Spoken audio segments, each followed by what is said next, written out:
Welcome back, everyone. I am so happy to have you joining us for this second keynote of our day with Tran and my friend Carolyn Long will be partnering here on this story. I had a great opportunity to meet Dat a few weeks ago when I went to support and participate in another set of friends' incredible event, Innovate Boise. So if you're joining us from the Boise region, you have an incredible team there and building on that ecosystem with Zubaida Aloui and all of her team at Innovate Boise. And I'm so grateful for that because I get to introduce Dat. I got introduced to Dat and I asked him if he would share some of his expertise here because we're doing the same thing. We're on this tech journey, these tech founder journeys, and the skills of resilient to face, to bring those innovations to market, to just go through the gauntlet are stressful. And we are ultimately humans here. And we are here to build community. And Dat, I'm so glad you're here. Thank you for joining us. Thanks, Anne. Yeah, I'll let you take it from here. All right. Will you be making an introduction of Carolyn too? Oh, of course. Oh, Carolyn, I did not mean to not introduce you. Carolyn Long is a founder based here in Montana and looking at incredible ways to bring technology to address really important needs for educational, especially in special education, especially for students and teenagers on the spectrum. And I'm so happy to have you join. You've been through this, Carolyn, so thanks for joining. All right, thanks, Anne, for the wonderful introduction. I'm so excited to be here with you all and honored to know that I'm able to be able to make an impact on your life. I'm super excited to also be joined by Carolyn for this. For this talk, who will be giving you real world examples of stress resiliency in action. You know, a little bit more about myself. I spent probably 13 years working in tech in some really cool positions and roles. Most recently, before becoming a founder, working with executives around the world at Microsoft to help them build up their skills across hundreds and thousands of companies and if not millions of employees worldwide. So you can imagine that's a pretty stressful role and job. And I've helped coach veterans, founders, executives, parents, emerging leaders on stress and to help them be able to achieve their wildest and boldest dreams.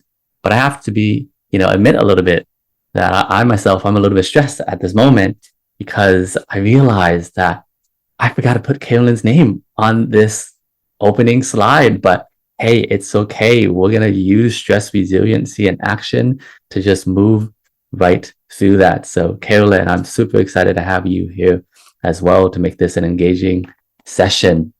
How this is going to work is that I'll be presenting for a good part of it, but there's going to be some hands-on activities that will allow you to start building stress resiliency while seeing and hearing from Carolyn, who has been a founder and has been able to go through a lot of these experiences.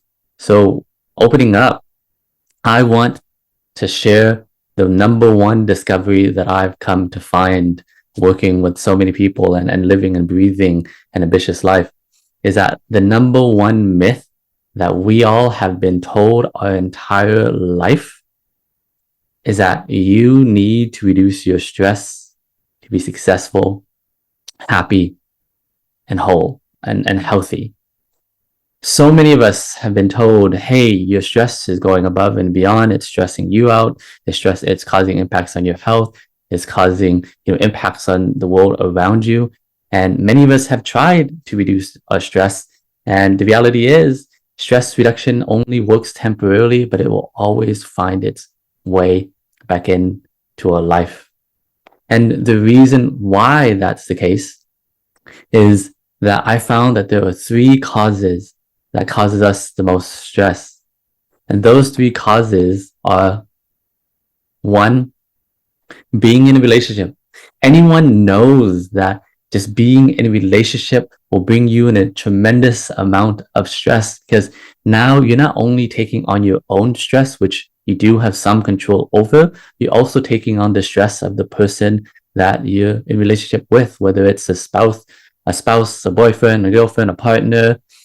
They are going to be adding stress into your life that's going to be impacting the ability to be productive at work. 2, having a family. Whether you're a brother, a sister, a daughter, a son, a parent, a cousin, aunt, and uncle, what we all have come to realize, especially since the pandemic, is that at any given moment, you might be having the best time ever, but a family member might come out of nowhere and say, hey, guess what happened today? And the next thing you know, they share and dump all of their stress on you. And then 3, living an ambitious life. Doing this work, what I've come to realize is that no matter how much stress you reduce in your life, your need to live an ambitious life will go and fill it right back in. So if any of these 3 things apply to you, the reality is you are going to have a very stressful and challenging life. And so why are you really here? I think that's what we all are here to really talk about, right? Why you're really here is because you are highly ambitious. You have ambitions to get SBIR funding. You have ambitions to grow a company. You have ambitions to go change the world. And as you climb higher and higher and higher, more stress is going to come your way. But if we take it outside of just the professional world, right? You have ambitions to be a wonderful partner in a healthy relationship where you can show up for others and support other people. You have ambitions to be a wonderful parent. You have ambitions to live in a world not ruled by politics. You have ambitions to be able to dream big. If you didn't have ambitions to, live in a home and neighborhood that is in support of your needs, you wouldn't be stressed out by living just anywhere. You didn't have ambitions to become a wonderful parent. You wouldn't really care about your kids, and they wouldn't stress you out. They may not turn out the best, but they wouldn't stress you out, right? If you didn't have ambitions to go out there and be the best company and the most valuable company that investors want to invest in and that the government wants to invest in as well through SBIR funding, you wouldn't be here. And the reason why you're all really here today is because you don't want to settle for less. The message is that I'm sure many of you have been told, and that what I've been told my entire life is that, oh, you need to reduce your stress because of your health. Your health is going to, deteriorate if you don't focus on yourself. Doing this work, what I've come to realize is that almost every single client that I work with would sacrifice their health if their health gets in the way of their ambitions. So connecting health to stress is just not good enough, right? Oh, thanks, Dominic. What you really need to correlate stress to is that stress isn't just about your health. It's about your ability to prove to yourself and others, including investors, including the teams that you lead, including your partner, your family, your loved ones, your friends, that you have the ability to achieve your boldest dreams and ambitions. In 2018, I had an opportunity to interview for what I thought would be a dream job come true. This job would elevate me to become a globally recognized thought leader at Microsoft that would be responsible for the global plan on how hundreds and thousands of companies would be trained on Microsoft's security technologies. Wow. Right? That would elevate me to be the face of Microsoft for many, many companies. But the reality is, I have to be honest, I didn't really have all of the expectations that the job the job description asks. And so I felt like an imposter. I go to an interview with an executive in the engineering team and I failed that interview. I go and I interview with an executive in the business team. And at some point he looks at me and he says, "Hey, Dad, this isn't a stress interview. You don't have to be so nervous. Calm down and sit down." And so I walk out of there thinking there is no way I'm going to get this job. I go and I interview with an executive in the direct team that I would be reporting to. And he looks at me and he says, "Dad, is there anything you need me to know before we close out this interview?" And I say, "You know what?" Or at least in my mind, I think, you know what? I'm going to do a Hail Mary. I'm going to go all out. And I looked at him and I said, "Eduardo, if there's one thing I need you to know is that I have the confidence to overcome any stress and challenge that you send my way. And that even if I don't have the global training and customer experience at scale that this role might require of me, what I do have is a expansive number of years and skills and jobs that have proven that I have the ability to not only meet, but at some point exceed all of your expectations." Wow. And he looked at me and he said, "Dad, I believe you." But I thought to myself, probably not going to work out. I walk away and I think, okay, that's the end of that. And a week later, I got a job offer from Microsoft.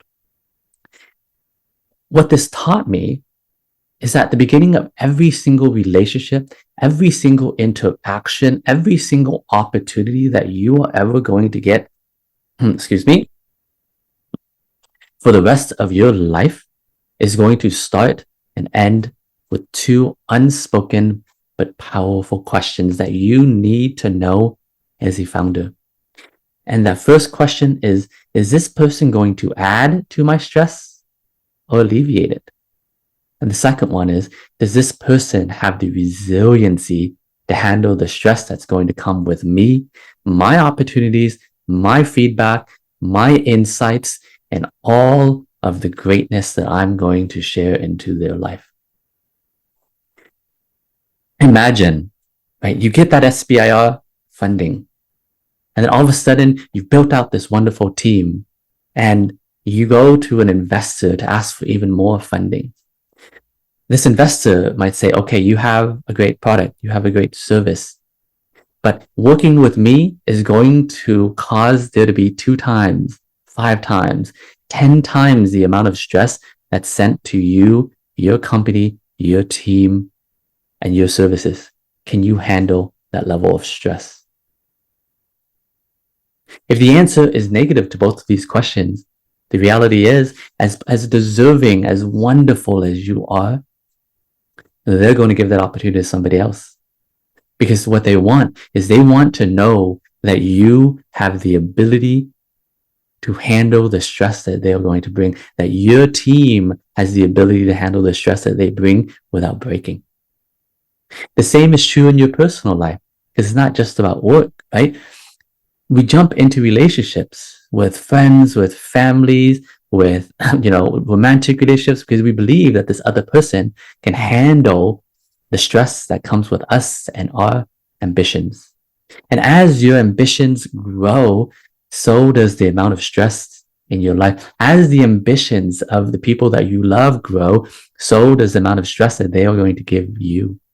And the day that you or they can no longer handle the stress of the shared ambitions that you have is the day that you must decide, is this person still the right person on my team? Am I still the right person to do this work? And so stress isn't just about your health. What you're going to discover in the rest of the session is that stress is about your ability to prove that you can handle your dreams and ambitions without experiencing the stress or letting it take control of your life.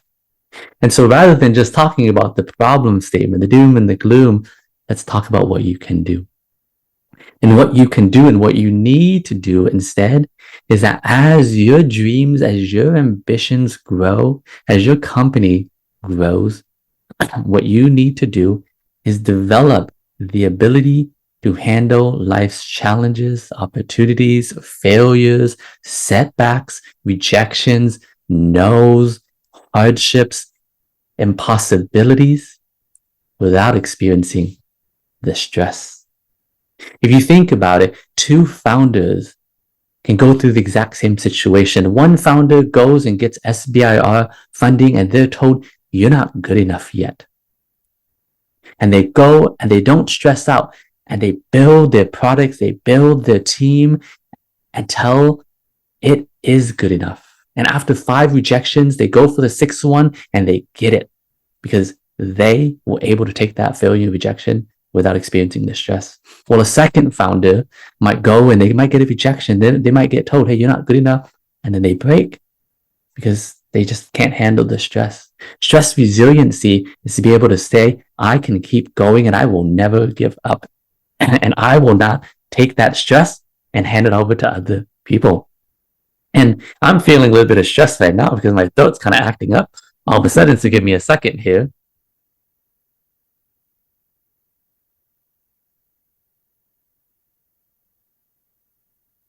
Oh, I thank you, Dominic. I am crushing it. Maybe this is my body being super excited and stressing itself out. But you know what? I'm so resilient. I can handle this stress. And so what I want to share with you all today is an introduction to the stress resiliency system that I have taught to founders, veterans, executives, and all of these emerging leaders like yourself prove to themselves that they can achieve their dreams with insights, with tools, and resiliency. One is mindset. You need to train your mindset that you are resilient, that you are extraordinary, that you are amazing. Because with that mindset, you will live out of stress mode. 2, you need to build the skills that helps you become more resilient and extraordinary tomorrow than you are today. And 3, you need to surround yourself in communities that dream big, that inspire you to dream big, and be that person who inspires other people to dream big and never give up, so that they can then help you dream big too. Now let's jump into the mindset. So the formula that you need to know is that stress resiliency is actually quite simple. Stress resiliency is how extraordinary you feel, how powerful, how much of a badass, how great and grand you feel, minus how much tension you have. Society really thinks about stress from the tension, right? You need to go reduce your tension. But what I'm telling you is that you need to actually go and be extraordinary. Almost every single executive, founder, person out there that are dreaming and doing big have a passion and hobby outside of work that makes them feel extraordinary. Because when you feel extraordinary, when you feel powerful, you can handle any stress that life sends your way.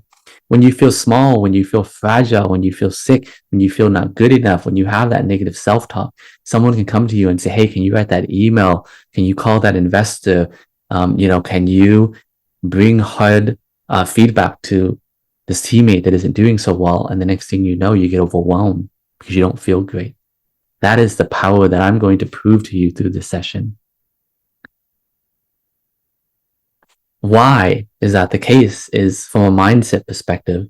Let's talk about the neuroscience so that you can really understand how your mind works. The neuroscience here is that your mind's consciousness is controlled by two parts called the emotional brain and the executive brain. The emotional brain has one function, which is to keep you alive, is to protect your fragility. So when you feel small, when you feel fragile, when you don't feel good enough, when you feel not capable, or when you feel like you're in danger because you're not strong enough to handle the situation, what will happen is your emotional brain, the limbic system, will step in and say, hey, buddy, I got you. You're feeling small. Let me help you out by setting stress hormones called cortisol throughout the entire body to power you up like Popeye, or maybe someone from Dragon Ball Z, so that you can handle and face this situation. And what it also does is it sends you in complete autopilot, gets you to stop thinking and being completely reactive and not thinking straight. The emotional brain doesn't care how it gets you out of danger or fragility. All it cares is that it can get you to safety, even if it does it the wrong way. The executive brain is where all of your executive functions live. exactly as it sounds, your ability to be rational, to problem solve, to think clearly, your active memory, to be creative, to relate to another human being, all lives in the executive brain. So when you are trying to get investments and working with your team, which brain do you think you want to be in? Probably the executive brain. The emotional brain always takes priority. And so until you can bypass the emotional brain, you won't be able to access the executive brain. So how can you access your executive brain? You do that by understanding what I call the fragile and resilient mindset. You know, that formula, stress resiliency is how extraordinary you feel minus how much tension you experience. Well, when you have this mindset of, my body can't handle this stress and it's against me, it's not strong enough, it's not powerful enough, I'm too weak, I'm too fragile, I'm aging, I'm not as fit as I used to be 20 years ago, or I'm not at my prime, or I recently got injured and I just don't feel strong enough yet. Your emotional brain will step in and send stress hormones throughout your body to handle the situation, to help you out. When you have this negative self-talk that says, I can't do this anymore, I need to keep doing, I need to get the SBIR funding to feel worthy, I need to hire this new teammate, I need to achieve more and more and more. And you just don't feel good about yourself and you believe that you're fragile. If you get this negative feedback or if you get a rejection, you say, I'm too fragile. What your mind will do is it'll put, again, stress hormones throughout your entire body to power you up, to make you feel powerful, because it doesn't believe you can. If you believe that people are out to harm you or cause you stress, if you believe that your teammates, your co-founder is fragile, they're not good enough, if you just look for the fragility in them, if you believe that your friends are fragile, that you need to protect them, that your family is fragile, your kids are fragile, and you need to protect them, what will happen is your mind will send stress hormones throughout your entire body to protect you and them. And finally, since the pandemic, many of us have been told that the world is unsafe and we need to go out and protect the world, the politics, the divide, the strife, the wars. If all you do is look for the fragility of the world, you're going to find fragile things. And so what you need to do instead is you need to have what I call a resilient mindset. You need to believe that my body, your body is extraordinary. It's amazing. It can go through pain and suffering, not to say you want to put yourself through it. You can go to the gym, get sore and come back stronger, right? You can fall down and you can get back up. Your body is extraordinary and it can grow and it can become more extraordinary tomorrow. You are extraordinary. If you say, I am extraordinary, I've always been extraordinary, I've never been anything less, imagine how much more powerful could your future be. People are extraordinary. Rather than looking for the agility in your teammates and the people that report to you and your co-founder and the people and the experts that you want to hire, look for what makes them extraordinary and bring the extraordinary out of them. And then finally, train your mind to believe that you live in an extraordinary world. That even if the world is safe, it's beautiful, it's amazing, and even if you go through dangerous situations, your body and people around you are so extraordinary, you'll be able to rise above it because you're all resilient. Remember, that mindset and how you believe determines whether you live in your executive brain or your rational brain. So now let's get to the fun part. Let's get to the hands-on section of how you start to build the skills to become more resilient tomorrow than you are today. Skill number 1, stress magic. This is a mindset shift technique that will allow you to train your ability to make stress disappear in 10 seconds. And it's that easy. And to do this, we're going to invite Carolyn on to show you all how it works. And so how it works is I want you to do it all with us, okay? How it works is super simple. Just take one breath, hyper focus for 10 seconds on something and tune into something extraordinary. And there's going to be 4 ways. And I'm going to show you how to do it with Carolyn as an example. So Carolyn, think about something that stresses you out. Don't share it with us, but just let it noodle a little bit, and same with the folks in the audience, okay? Now, I want you to take a breath.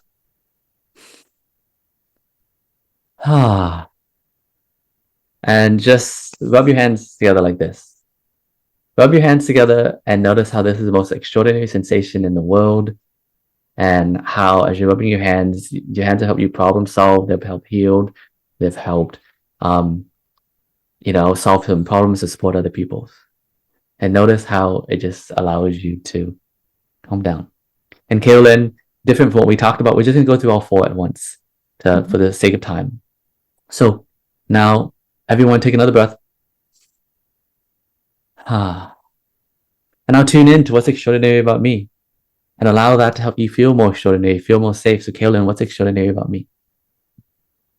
I saw it actually in the chat, but I would say your voice, that is so very extraordinary, calming, soothing, just the right amount of like modulation. So I'm paying attention, but not like stressing, not causing me stress. It's not, yeah. Thank you. And folks in the chat, put it in the chat what you find to be extraordinary about me or Kaylin. And Kaylin, what's extraordinary about you is just your vision to help people at need, at risk, and your relentlessness to continue showing up through all the hardships, through all the betrayals and struggles that you face. That's so extraordinary. Now, next, everyone take a breath. And what's extraordinary, Kaylin, what's extraordinary about this painting behind me? Oh, the colors, it's like a rainbow, but then also like I love that the trees are different sizes, kind of like it makes me think about my problems are sometimes different sizes. And I love that they look like they're blowing in the wind or could be moving. They're not hard and fixed. They look like resilient, like trees can move in the wind so they don't break. They can bend but not break. I like that picture. Thank you. I love it. And then here's the last one. Everyone take a breath. And for 5 to 10 seconds, just tune in to what makes you extraordinary. And for the folks who are in the audience, I want you to share in the chat what makes you extraordinary while Kaylin and I are doing this. So Kaylin, what makes you extraordinary?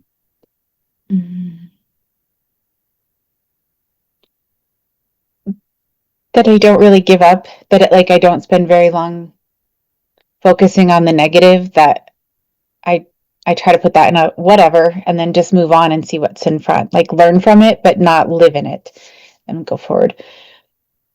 Thank you. And what makes me extraordinary is that, I used to second guess everything I say as an introvert and with someone with ADHD, and I used to be really shy. And now it's like, I believe I'm extraordinary and I don't care what people think about what I have to say because I know what I have to say is extraordinary. Right? So, Kaylin, what happened to your stress? Where'd it go? It kind of dissipated. I'm not focused on that anymore. I'm focused on the present, like what we're doing right now, not on something that I can't control. I feel like I'm focused on something I can. Yeah, thank you. And what's so powerful about this technique is when you are in stress mode, your brain is trying to escape from the past, because it's reliving some kind of negative experience, or it's trying to run into the future. Taking one breath, ground your body in the present. Say, hey, you're right here, you're right here, right now. Hyper focusing on anything for 10 seconds will distract your mind out of fragility, and tuning into something extraordinary will pull you into resiliency, making you feel powerful. And that stress that you had goes away. Just like that. And the beautiful thing about this, if you train this technique while you're not stressed, you will rewire your brain with neuroplasticity to create new programs that when you are stressed, you can use it to make it disappear. And this I've proven time and time again, and my clients have proven this has worked. With this one technique, I've had clients come and tell me that they recover 90% quicker from a meltdown because they're able to shift out of it. Like, that's so powerful. And totally unscripted, but Kaylin, would you be open to doing something with me and the Sure. audience as well? Yep. Go for it. So in the audience, I want you to say out loud or in your mind and repeat after me. My body is extraordinary. And Kaylin, so you repeat after me. My body is extraordinary. People are extraordinary. People are extraordinary. The world we live in is extraordinary. the world we live in is extraordinary. And I am extraordinary. And I am extraordinary. Thank you. For the folks in the audience, I'd imagine if you did it, was it awkward? Was it kind of weird? Did it kind of feel like unnatural to say I'm extraordinary? And if it felt unnatural, that's your mind trying to pull you back into fragility. Because the day that you can say, I am extraordinary, the people around me are extraordinary, my body is extraordinary, is the day that you will no longer be fragile, that you will no longer let your mind get you to live in stress mode. And my invitation is to use this skill number 1 to continue doing that. So skill number 2 now is you need to strengthen your ability to show up and feel and be extraordinary in the face of day-to-day tension. Because the reality is life, didn't mean to do that. Life is going to be hard. If you keep asking, why is my life so hard? It's going to keep being hard. You know what's hard? Building a prototype. Going through all of the applications that you need to get SBIR funding. Showing up and convincing people that they need to invest in you. Setting boundaries with your loved ones so that you can prioritize your work, or setting boundaries with your work so that you can prioritize time with your loved ones. Going to the gym is hard.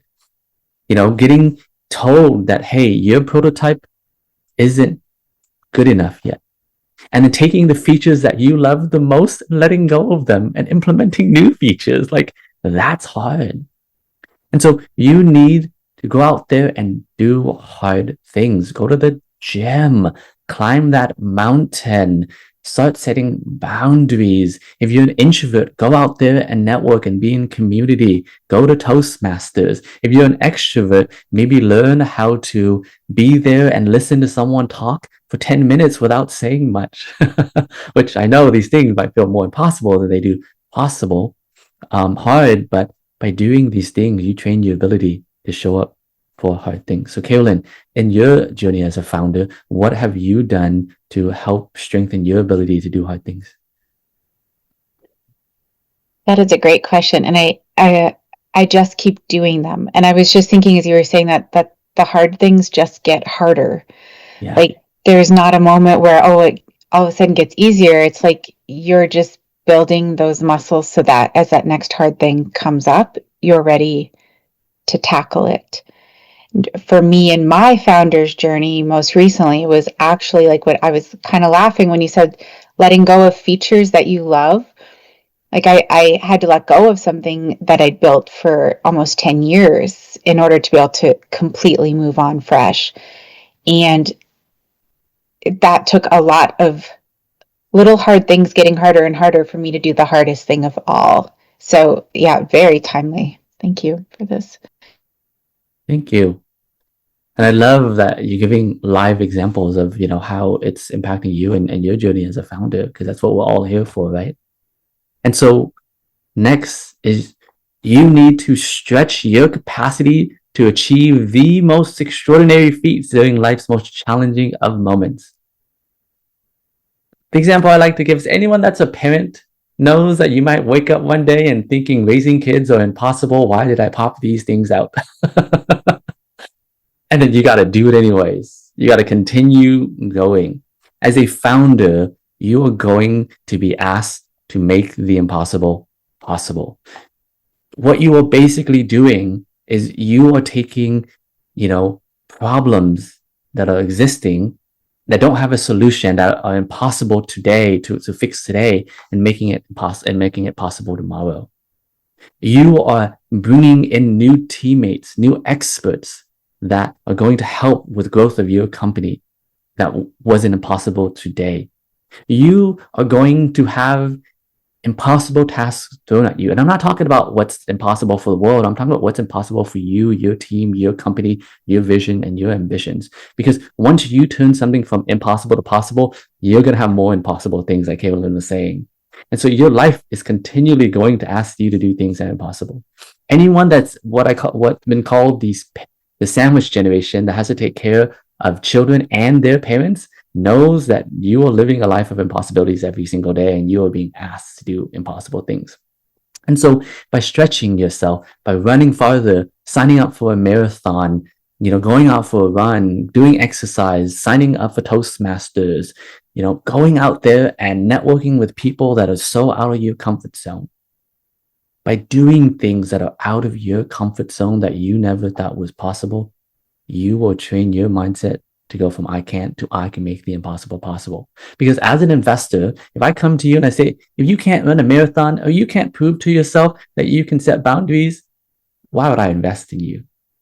Right? If you can't prove to yourself that you can make the impossible possible, why would I want to work with you? If you can't prove to yourself that you can, coach your co-founder or your teams, why would I invest in you? And so by learning and proving to yourself you can do these things, you will prove to others that you can too. So Kaylin, what have you done, or to help you make the impossible possible? I think it's that, again, that showing up every day. And sometimes I think you don't know what is possible until you're given an opportunity. So when you're talking about like running a marathon, or when investors are asking certain things of you and you've maybe never had an opportunity to do it yet, like just keep saying, I keep saying yes to whatever comes up. I'm like, I can probably figure it out. And and then you figure it out, because now you have to. And then now you have a whole history or steps that you can keep standing on, of like instances where you couldn't do it yet, but when you got the opportunity, you made it happen. And so so just, that's, I think, how I just keep doing it, because I never know what's going to be next in this journey, because I'm not this is my first time founding, and I'm a speech therapist. So now I'm in a whole new world. So I have no idea what's around the corner.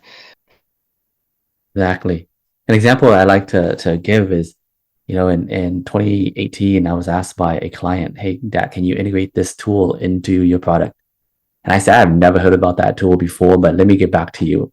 And I made the impossible possible in a week later, and she became one of my most trusted relationships and collaborators in the future. So that's the power of making the impossible possible. And fourth skill is soothe. The reality is you can't stay stretched all the time. Imagine that you're stretched so thinly like a rubber band, and this rubber band is pointing at your loved ones.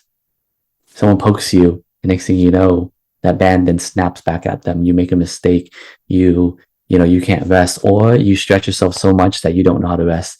I'm sure many of us know people who are in their elder years and just don't know how to slow down because they never learn how to soothe. We've been taught how to soothe. We've been taught how to receive soothing, how to give it, but never soothe ourselves.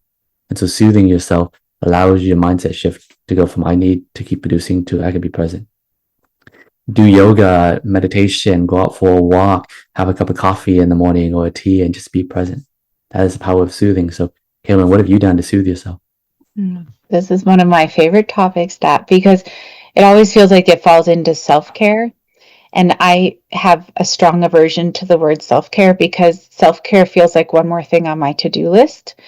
And so like early on in this journey, my friends would be like, oh, you need to like go get a massage, or go do this, or take Saturday morning off. And that, like, well, I don't have time to take Saturday morning off, and a massage costs more money than I have. And then now I've got to schedule it, and that's stressful. And so it took me a long time. But one of the things I figured out is how, just within the things I'm doing every day, to make them soothing and being present. And so like washing dishes, it's not my favorite thing to do, but like just listening to the water running and feeling it on my hands, I can be present and soothe in that moment and still get something done that needs to get done.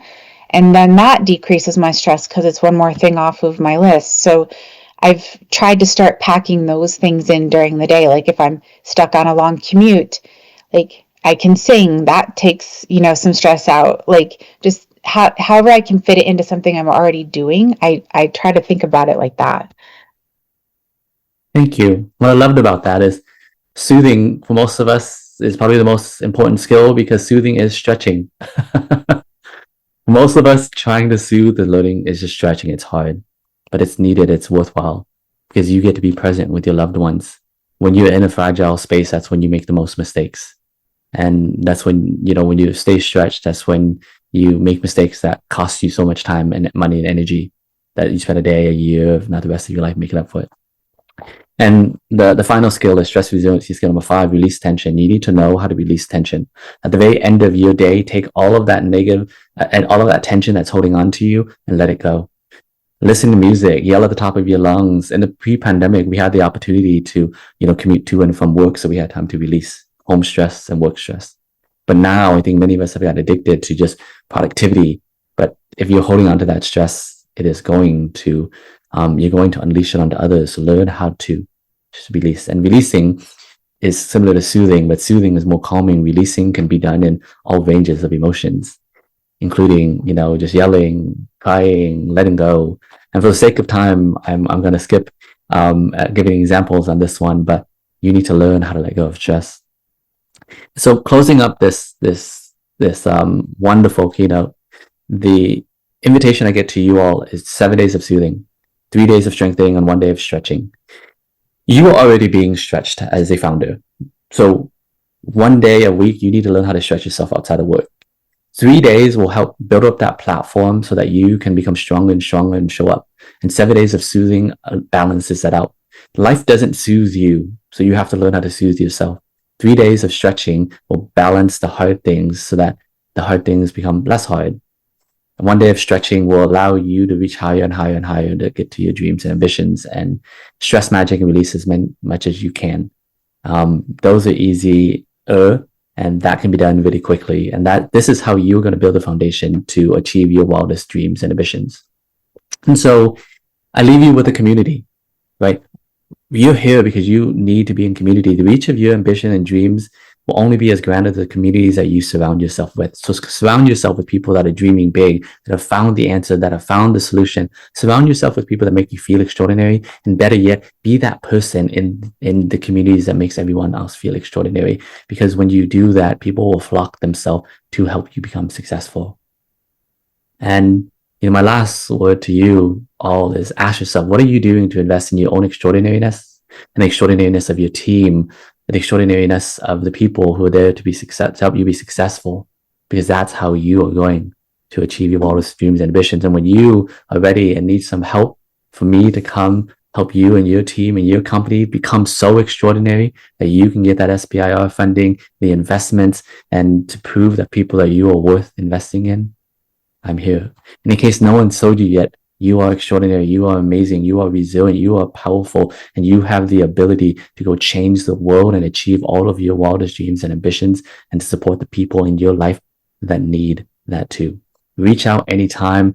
You can add me on LinkedIn, on social media. It's that stress coach, and I am here to help you.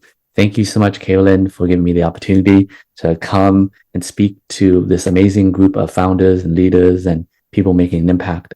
And, Kaylin, for showing up, and Anne for inviting me. Hand it back over to you, Anne. I know we have 15 minutes, and I'm happy to field any questions that people might have.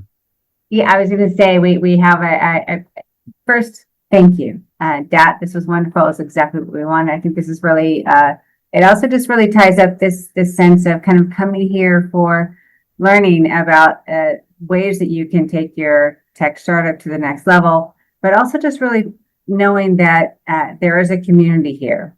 So take advantage of that. Carolyn, thank you so much for sharing your journey, part of that journey. And if there are any other questions, feel free to put it in the chat. I also just setting it up as I'm watching for any questions that come up. We'll bring them up to you. We have a little bit of this shift time. We're kind of now in the lunch break. We're going to have about 15 minutes of a break. And then there are 2 breakout sessions. And in the lobby, you'll be able to choose more information about getting started with SBIR. Please know that's not the last time we'll do that. That's really what our role is here, is to help you to navigate that path. And then we also, and that is with Ed Case, another brilliant consultant with my team. And then the other breakout session is to hear from our USPTO, the United States Patent and Trademark Office outreach team, the regional director, Mary Fuller, and outreach Julie Reavers in the Rocky Mountain region, to help you understand some of the resources that are available. Again, the community that you have as a tech founder to understand a little bit more about protecting your intellectual property and how you can tap into those resources. But let me go ahead. I'm going to put my glasses on here, Dan, and see if there's some other questions that have come through here. And Dell, if there's anything that came through the Q&A, I don't see anything yet. Well, there's nothing that came through, but I have a question for you, Dad. Just kind of building off of, the themes that we've had, and you had really great highlights for how to kind of promote your own extraordinariness as a founder. But, with founders, they also have to promote the extraordinariness of their team and make sure that they actually help support that. What do you think is a really great takeaway that, those founders can take from this session on, now that you know that you're extraordinary and know how to keep yourself feeling extraordinary? What is one critical thing that you can do to help promote the extraordinariness of your team and get that going? Because the founders are great, but the team is the support that keeps the founders afloat. What I loved about your question is it's really about building the whole entire team. One thing I think about is it starts with the founder, right? You need to be strengthening, stretching, soothing, and releasing, because you are the role model for everyone else. And if you try to strengthen someone, but you're not doing that for yourself, why would they trust you? If you're not soothing yourself, then why would they trust you to soothe them? And so it starts with you. One of the things I like to say is, like, when you're working with people outside of your company, even inside your company, you need to put yourself on top of the mountain. You need to feel like you're the most extraordinary person in the world, because there are some people out there that won't work with you unless you are, because they believe they're extraordinary and they'll only work with people that do. Why that's also important is because imagine if you are extraordinary, you come off as extraordinary, and you inspire your team, you say you are extraordinary too, they're going to be on top of the world because they believe in your extraordinariness. And so if you don't feel extraordinary, why would they believe you in lifting them up? If you give them a compliment, but you don't believe you're extraordinary, why would they believe your compliment? So do the work yourself. And then second, celebrate them. The very first thing that I would invite you to say in every single meeting that you have with your team is tell them why they're extraordinary. One of the managers that I help coach, for his annual team get together, he spent 45 minutes telling each and every single person why they were extraordinary and why them being on the team is making the team more extraordinary.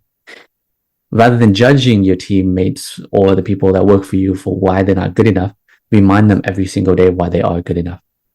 And that will help them build the resiliency to believe in themselves by being inspired by someone that believes in themselves, you. Be on top of the mountain so that you can lift people on top of the mountain when they're in your peripheral. If you're standing at the ground level or below sea and you're trying to lift them up to the top of the mountain, why would they believe you? So you got to do the work yourself. And that's how I would look at it from both a founder perspective and how a founder can influence the team. Yeah, brilliant. Oh, Dad, thank you so much. Thank you so much for this.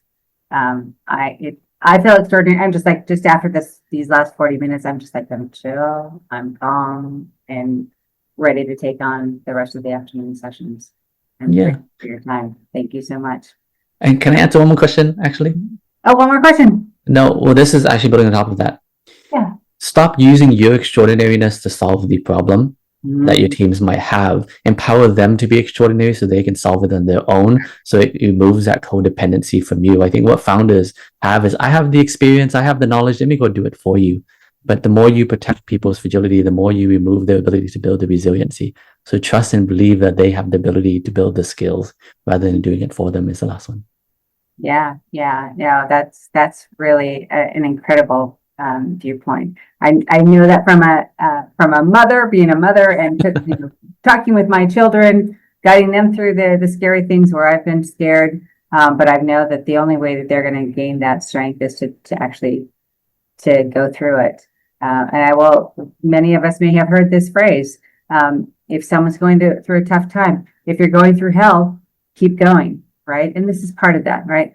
Hopefully your founder story is not hell, but it is, there are going to be those bumps, those times where, wow, this is not how I wanted this to be, but keep going and know that you have those resources within yourself as well as community to do that. Yeah. Thank you. Thank you. Everyone, I look forward to seeing you in about 10 minutes at either one of the sessions to learn more about getting started with the SBIR program and or learning a little bit more about IP basics. So, and also a chance to go grab a bite to eat before we sit down. Thanks again, Dat. Talk to you soon. Thanks, Anne. Thanks, Killian. Thanks, Del. Thanks, everyone. Looking forward to seeing you soon. Yeah. Reach out.